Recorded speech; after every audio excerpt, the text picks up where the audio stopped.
तो दोस्तों आज मैं आपके लिए एक्सप्लेन करने वाली हूँ साल 2024 में आई एक horror survival film never let go. ये कहानी एक ऐसी फैमिली के बारे में है जो कि एक घने जंगल में एक केबिन में रहते हैं। ये 3 लोगों का परिवार होता है जिसमें कि एक माँ और उसके 2 बच्चे सैम और नोलन। इस फिल्म में इनकी माँ का कोई नाम नहीं दिया है, इसलिए हम उसे जूली कहेंगे। सालों से ये लोग खुद को इसी केबिन में बंद करके रह रहे थे। जूली का कहना था कि कोई शैतानी एंटिटी है जो कि इन लोगों का पीछा कर रही है और उसी एविल एंटिटी ने पूरी दुनिया के लोगों को खत्म कर दिया है और अब दुनिया में सिर्फ हम लोग ही जिंदा बचे हैं और हम सिर्फ इस घर की वजह से बचे हुए हैं, क्योंकि मेरे पेरेंट्स ने इस घर को इस तरह से बनाया था ताकि वो एविल, वो शैतान इसके अंदर ना आ सके। वो शैतान सिर्फ बाहर ही हम पर अटैक कर सकता है। इसलिए जब ये लोग घर से बाहर जाते हैं तो खुद को एक रस्सी से बांध लेते हैं, क्योंकि रस्सी का बाकी सिरा घर से जुड़ा होता है और जब तक ये उस रस्सी के साथ बंधे हैं वो एविल, वो शैतान इनका कुछ नहीं बिगाड़ सकते। ये हर रोज खुद को इसी रस्सी से बांधकर शिकार के लिए निकलते हैं और जंगल में इन्हें चाहे जो भी मिले, मेंढक, कीड़े, सोनिया थे, उन्हें खाने के लिए ले आते थे। जूली ने जंगल में जाने के अपने बच्चों को नियम बता रखे थे कि अगर तुम जंगल में जाओ तो इस रस्सी को खुद से कभी भी अलग मत करना, क्योंकि जो जंगल में शैतान है अगर उसने तुम्हें बिना रस्सी के टच कर लिया तो तुम भी पजेस हो जाओगे और इसके जरिए वो बाकी हम सबको भी मार देगा। और इसी तरह से उसने पूरी दुनिया को खत्म किया है। वो कहती है कि वो शैतान बहुत चालाक है, वो किसी भी रूप में तुम्हारे सामने आ सकता है। अब एक रात हम देखते हैं कि मेंढक की बहुत तेज आवाजें आ रही थी और जब जूली उन्हें शांत करने के लिए आती है तो वो देखती है कि यहाँ पर कोई भी मेंढक नहीं है और अचानक से उस मेंढक की आवाज बहुत भयानक हो जाती है। जूली समझ जाती है कि यह वही शैतान है और तभी हम उसके पीछे एक शैतान को देख पाते हैं, लेकिन वो उसे छू नहीं पाता क्योंकि जूली ने खुद को रस्सी से बांधा हुआ था। खैर, अब वो घर के अंदर चली जाती है। अब अगले दिन जब ये फिर से खाना ढूंढने के लिए जाते हैं तो जूली को फिर से वही शैतान दिखता है। अब जूली के लिए ये एक आम बात थी, इसीलिए वो उसे इग्नोर कर देती है। वहीं नोलन एक पेड़ पर चढ़कर खाना ढूंढने लगता है कि शायद उसे खाने के लिए अंडे मिल जाएं, लेकिन अंडे हैच हो चुके थे। वो निराश होकर नीचे आ जाता है और तभी दूर उसे जमीन पर एक अंडा दिखता है, लेकिन रस्सी छोटी होने की वजह से वो उस तक पहुंच नहीं पा रहा था। इसीलिए नोलन अपनी रस्सी खोलने लगता है, लेकिन तभी सहम आकर उसे रोक देता है। कहता है कि ये शैतान की कोई चाल हो सकती है। नोलन कहता है कि वो पास में ही तो है, मैं उसे बस अभी ले आऊंगा। कहता है कि जल्दी चलो वरना मैं सीटी बजाकर मोम को बुला लूंगा। इसलिए ये दोनों यहाँ से जाने लगते हैं और रास्ते में जाते हुए वो गुस्से में सेम की रोप पर पैर रख देता है, जिससे सेम रस्सी से अलग होकर नीचे गिर जाता है और उसका पैर एक पेड़ में फंस जाता है। नोलन उसे बचाने की कोशिश करता है, लेकिन उसकी भी रस्सी छोटी होती है, इसीलिए वो मुसीबत में वो सीटी बजा देता है, जिसे सुनकर उनकी माँ तेजी से उनकी तरफ दौड़ी चली आती है, जहाँ अगर वो देखती है कि उस एविल ने उसकी माँ का रूप ले रखा है और वो उसके बच्चों की तरफ बढ़ रही है, लेकिन इससे पहले वो शैतान उसके बच्चों को मार पाती। जूली जल्दी से जाकर अपनी ही रोप से अपने दोनों बच्चों को बांध लेती है और वो एविल एंटिटी उनके इतने करीब होने के बाद भी उन्हें टच नहीं कर पाती। लेकिन ये एंटिटीज, यह बलाएं सिर्फ जूली को ही दिखाई देती थी, उसके बच्चों को यह कभी नहीं दिखती थी, लेकिन उन्हें फील हो रहा था कि खतरा कितना बड़ा है। खैर, अब इस सब के बाद जूली अपने बच्चों पर बहुत गुस्सा होती है। वो घर लाकर उनसे माफी मंगवा है क्योंकि उन्होंने एक रूल तोड़ा था। वो उनका एक सेलर पर हाथ रखवा कर उनसे प्रेयर बुलवा है ताकि उन पर शैतान का कोई असर ना हुआ हो। इसके बाद वो इनसे पूछती है कि आखिर हुआ क्या था। नोलन कहता है कि इसमें मेरी गलती थी, इसीलिए जूल उसे बहुत डांट है कि तुम्हें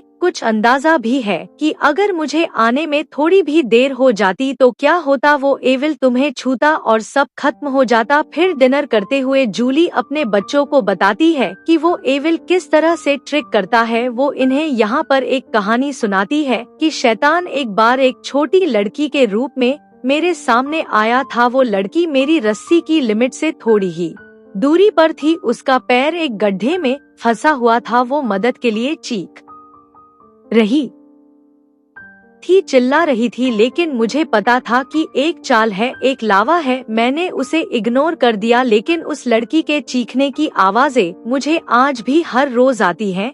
जब मैं देखने जाती तो मुझे उस लड़की की बॉडी वहीं पर मिलती और समय के साथ उस लड़की की बॉडी स्केलेटन बन गई और वो सड़ने लगी। लेकिन फिर भी मैं अपनी रस्सी से अलग होकर उसे बचाने नहीं गई, क्योंकि एविल यही चाहता है कि मैं खुद पर डाउट करूं और वो इसका फायदा उठाए। इसलिए चाहे कुछ भी हो जाए, तुम्हें उसकी चाल में नहीं आना है और खुद को कभी भी रस्सी से अलग नहीं करना है। अब सैम को तो अपनी माँ की बातों पर पूरा विश्वास था, लेकिन नोलन की सोच उससे अलग थी। उसे इन सब बातों पर विश्वास नहीं था। वो सोचता था कि ये सारी बातें फिजूल हैं, कोई क्रिएचर जैसी चीज है ही नहीं, बाहर की दुनिया अभी भी नॉर्मल है। ये सब उसकी माँ की बनाई हुई बातें हैं, क्योंकि यह चाहता था कि यह बाहर एकदम नॉर्मल इंसानों की तरह रहे, क्योंकि वो हर रोज कीड़े और मेंढक खाकर पक चुका था। इसलिए उसे अपनी माँ की बातों पर शक होता था। अब उस रात नोलन अपने भाई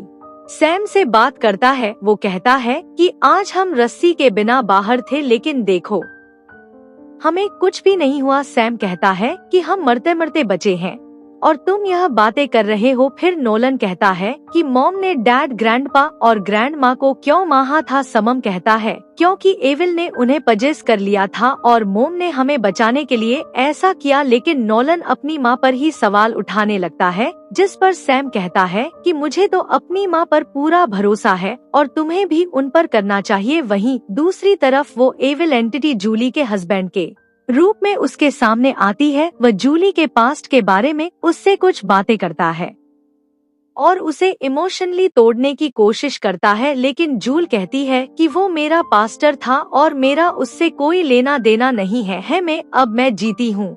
जिस पर वह शैतानों से धमकी देता है कि तुम ज्यादा दिन तक अपने बच्चों को नहीं बचा पाओगी और एक ना एक दिन में तुम्हें पजेस कर ही लूंगा और तुम्हारे जरिए तुम्हारे बच्चों का भी खात्मा कर दूंगा। अब अगले दिन जब जूली अपने ग्रीन हाउस में काम कर रही होती है तो नोलन देखता है कि उसकी माँ की पीठ पर एक सांप का टैटू बना हुआ था, जो कि शैतान को दिखाता है। नोलन को ये काफी अजीब लगता है। वो कहता है कि जिस शैतान से आप भाग रही है उसी का टैटू तुमने बनवा रखा है। जिस पर वो उसे बताती है कि ये टैटू मैंने अपनी शादी से पहले बनवाया था। उस वक्त मैं एक अलग इंसान हुआ करती थी, मैं बाहर रहा करती थी, तब सब ठीक था और जब एबल्स ने लोगों पर अटैक करना शुरू किया तो मैं यहाँ इस घर में आ गई और पूरी तरह से बदल गई। नोलन कहता है कि ऐसा भी तो हो सकता है कि हम अकेले ना हो और हमारे जैसे और भी परिवार हो जो कि एविल से बचकर रह रहे हो। लेकिन जूल कहती है कि बाहर कोई नहीं है और जो बचे हैं वो सिर्फ हम हैं।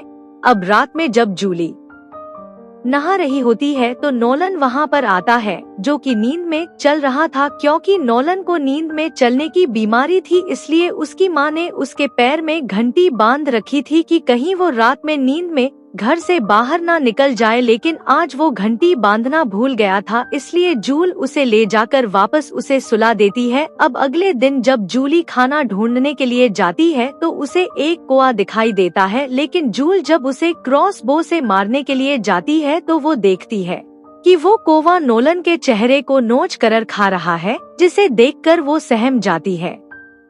लेकिन अगले ही पल उसे होश आता है कि यह सब सच नहीं है, इसलिए वो फिर से ट्राई करती है, लेकिन एविल उसे फिर से बहका है और वो कोआ यहाँ से चला जाता है। और इसलिए जब आज उन्हें खाने के लिए कुछ नहीं मिलता तो पेड़ की छाल खाकर ही उन्हें बितानी पड़ती है, जिसे तेल में तलकर उस पर शहद लगाकर ये लोग उसे खाते हैं।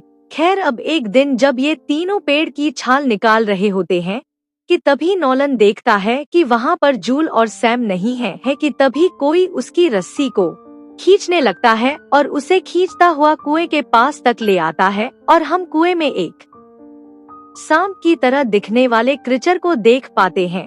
लेकिन अगले ही पल हमें पता चलता है कि ये नोलन का एक नाइटमेयर, एक बुरा सपना था। दरअसल वो नींद में चल रहा था और वो बिना रस्सी के बाहर आ गया था, लेकिन तभी जूली उसे आकर पकड़कर अंदर ले जाती है और उसे फिर से उसी सेलर में बंद करके उससे वो रिचुअल कराती है, जिस पर नोलन रोने लगता है। वो कहता है कि मुझे टॉयलेट जाना है, लेकिन जूली उसकी नहीं सुनती। खैर, अब जूली थोड़ी देर में सेलर खोल देती है जहां पर नोलन ने पेंट में ही टॉयलेट कर दिया था। अब इविल को लेकर नोलन का शक और भी गहरा हो गया था कि वो नहीं है, क्योंकि वो इतने टाइम से घर के बाहर घूम रहा था, लेकिन उसे कुछ भी नहीं हुआ। उसे लगता है कि शायद ये इविल उसकी मोम का कोई वहम है और कुछ नहीं।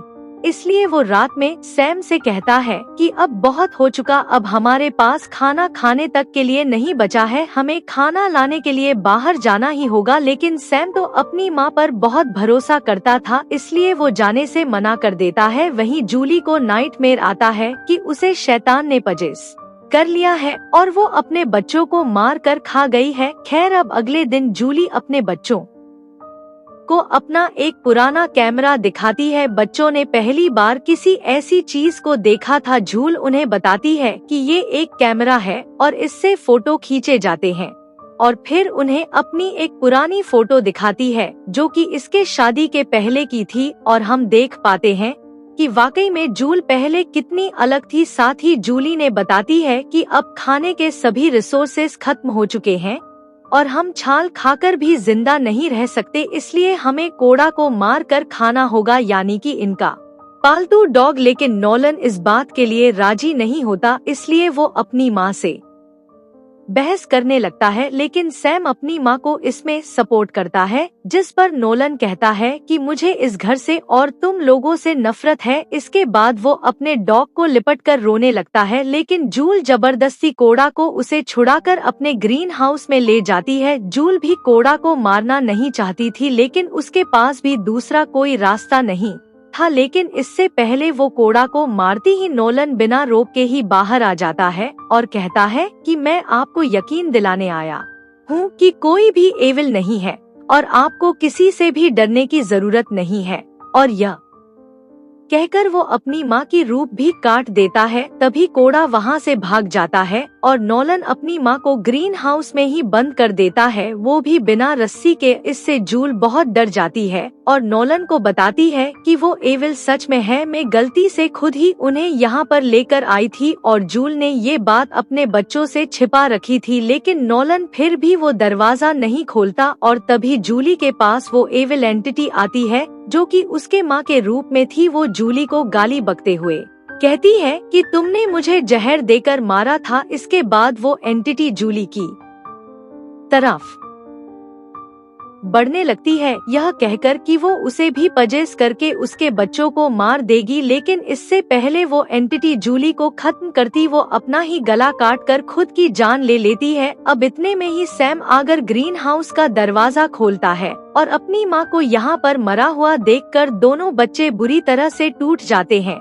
सैम की हालत खराब हो जाती है, वह बहुत बीमार हो जाता है। अब नोलन उसका ध्यान रख रहा था और वो देखता है कि उसका भाई भूख से तड़प रहा है, इसलिए वो फैसला करता है कि वो मदद ढूंढने के लिए यहाँ से बाहर जाएगा। अब वो उन तीनों रस्सियों को जोड़कर पूरी तरह से सीधा बना लेता है। वो किसी तरह से रोड तक पहुँच जाता है जहाँ पर दूर दूर तक उसे कोई दिखाई नहीं देता। नोलन यहाँ पर काफी देर तक मदद के लिए आवाज लगाता है, लेकिन कोई भी जवाब न आने पर वो वापस अपने घर लौट आता है। लेकिन तभी एक हाइकर वहाँ पर आता है। वो कहता है कि मैंने तुम्हारी आवाज सुनी, क्या सब कुछ ठीक है? पहले नोलन को लगता है कि ये कोई एविल एंटिटी तो नहीं है, लेकिन उसे बाद में यकीन होता है कि यह इंसान ही है। नोलन कहता है कि मेरी माँ गुजर चुकी है और मेरा भाई बीमार है, मुझे उसे खाना खिलाना है। हाइकर कहता है कि मेरे पास खाना है और मैं तुम्हारी मदद कर दूंगा, लेकिन तभी वहाँ पर सैम आ जाता है। वो उस पर क्रॉसबो तान देता है। उसे लग रहा था कि वो कोई एविल एंटिटी है, जिस पर वो आदमी कहता है कि मैंने कुछ नहीं किया, प्लीज मुझे जाने दो, तुम्हें कोई गलतफहमी हुई है। नोलन भी उसे कहता है कि उसे जाने दो, मुझे लगता है कि शायद ये इंसान है, लेकिन सैम फिर भी उस पर क्रॉसबो चला देता है और वो आदमी घायल होकर मदद के लिए चिल्लाता हुआ वहाँ से भाग जाता है। अब नोलन उसे देखने के लिए जाता है। सैम उसे रोकता है कि यह कोई चाल हो सकती है, लेकिन नोलन उसकी बात ना सुनकर उस आदमी के पीछे चला जाता है। फिर नोलन उस आदमी के पास जाता है जो कि जमीन पर पड़ा तड़प रहा था और उसने 911 पर कॉल कर दिया था और दूसरी तरफ से आवाज भी आ रही थी, जिसका मतलब था कि दुनिया खत्म नहीं हुई है, इंसान जिंदा है और इनकी माँ ने इनसे झूठ बोला था। खैर, नोलन ने तो पहली बार फोन देखा था, इसलिए उसे समझ नहीं आता कि ये क्या चीज है, लेकिन उसे खाना चाहिए था, इसलिए वो उसका बैग लेकर यहाँ से चला जाता है और वो आदमी वहीं पर मारा जाता है। फिर नोलन घर आकर कहता है कि मैं खाना लेकर आया हूँ और ये उस आदमी का है। वो इंसान ही था, लेकिन समम यह खाना नहीं खाता। वो अभी भी इसी बात पर कायम था कि वो इंसान असली नहीं था बल्कि वो शैतान था, इसलिए इन दोनों में बहस हो जाती है। खैर, अब रात में जब सैम को भूख लगती है तो इस आदमी का खाना खाने लगता है और रात में सैम को उस आदमी के बैग से उसका पर्स मिलता है जिसमें उसकी बेटी की फोटो होती है, जिससे सैम को रियलाइज होता है कि उसने एक इंसान को मार दिया जिससे उसकी बेटी अनाथ हो गई। उसे इस बात का बहुत दुख होता है। बैग में उसे एक फ्लैशलाइट भी मिलती है जिसे लेकर वह बाहर बैठ जाता है कि तभी उसे एक आवाज सुनाई देती है जो कि उसे ग्रीन हाउस की तरफ से आ रही थी। और जब वो वहां देखने जाता है तो वो क्या देखता है कि ग्रीन हाउस के अंदर उसकी माँ चल रही थी, लेकिन जब वो दरवाजा खोलता है तो देखता है कि उसकी माँ की लाश तो जमीन पर ही पड़ी थी। और तभी वहाँ पर एक छोटी बच्ची आती है। वो कहती है कि मेरी डैडी यहाँ पर आए थे, लेकिन वो अभी तक नहीं लौटे, क्या तुमने उसे देखा है? सैम उस लड़की को देखते ही समझ जाता है कि उस हाइकर की बेटी है। तभी वो लड़की कहती है कि फ्लैशलाइट तो मेरे पापा की है, तुमने उनके साथ क्या किया? सैम कहता है कि ये सब गलती से हुआ, जिससे वो लड़की समझ जाती है कि इसने उसके डेट को कुछ किया है। वो बच्ची डर के मार यहाँ से भागने लगती है। सैम भी उसके पीछे जाता है, लेकिन रस्सी से बंधे होने की वजह से वो ज्यादा दूर नहीं जा पाता। सैम को यकीन था कि वो बच्ची असली है, इसलिए वो रस्सी खोलकर उसे ढूंढने जाता है, लेकिन तभी इस कहानी में एक भयानक मोड़ आता है। सैम को पेड़ पर एक एविल एंटिटी दिखाई देती है जिसके बहुत सारे हाथ थे और यहाँ पर ये रिवील होता है कि वो कोई असली बच्ची नहीं थी बल्कि एक एविल एंटिटी, एक शैतान थी और सांप की तरह उसकी एक लंबी जीभ थी, जिससे वो सैम को टच करके उसे पजेस कर लेती है। जिसके बाद पजेस हुआ सैम घर के अंदर नोलन को बंद करके अपने घर को आग लगा देता है और कहता है कि अब यह घर भी तुम्हें बचा नहीं पाएगा, और जलते हुए घर के साथ कैमरे से एक सेल्फी लेता है। घर के अंदर नोलन खुद को बचाने की कोशिश कर रहा था कि तभी एक एविल एंटिटी जूली के रूप में उसके सामने आती है। वो नोलन को हंट करती है, जिससे बचकर नोलन सेलर की तरफ आ जाता है। जब वो एंटिटी उसके करीब आती है तो वो चालाकी से उसे सेलर में धक्का दे देता है और उसके साथ ही सेलर के अंदर बंद हो जाता है और वो रिचुअल वाली प्रेयर बोलने लगता है, जिससे वो एंटिटी तड़पने लगती है और अपने असली रूप में आ जाती है, जो कि सांप की तरह दिखने वाला एक क्रिएचर था। जिसके बाद वो खत्म हो जाती है। अब क्योंकि उस हैकर ने 911 पर कॉल किया था, इसलिए वो लोग यहाँ पर आ जाते हैं और नोलन को रेस्क्यू कर लेते हैं। नोलन को जब होश आता है तो वो अपने भाई के बारे में पता करता है और हम देखते हैं कि यहाँ पर सैम को भी रेस्क्यू कर लिया गया था और सैम एकदम ठीक था और वो यहाँ पर फिर से वही बात बोलता है कि मॉम मुझसे ज्यादा प्यार करती है। वहीं हम उस सेल्फी को देख पाते हैं जिसमें सैम के कंधे पर किसी एविल एंटिटी का हाथ होता है। यानी अब सैम इस जंगल की एंटिटी बाहरी दुनिया में ले गया था, जिससे कि अब उन्हें खत्म करेगा। और यहीं पर यह कहानी खत्म हो जाती है। बाकी दोस्तों, आपकी इस फिल्म को लेकर क्या थ्योरी है, यह बात आप हमें कमेंट में बता सकते हैं। बाकी दोस्तों, आपको मैं मिलता हूँ अगली वीडियो में। तब तक चैनल को सब्सक्राइब और वीडियो को लाइक कर लें और SCFE हिंदी को सब्सक्राइब भी कर लेना। Thank you for watching.